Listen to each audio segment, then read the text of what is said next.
how to use the booking.com attractions feature. So let's get straight into the video, shall we?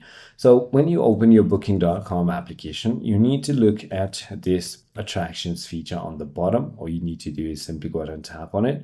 Now, what you need to do is look for the location you're looking for the attractions, and then once you simply go ahead and do so, you are going to go ahead and explore popular attractions and activities available at your destination. So, for example, in London, United Kingdom, there's the Tower of London, there's the Thames River cruise, and many, many more that you can simply go ahead and explore. You can choose the one that you want and then simply go ahead and book it depending on your personal date and time preferences, and adults as well. Once you do that, you can simply go ahead and confirm your payment by adding your card, and that is about it.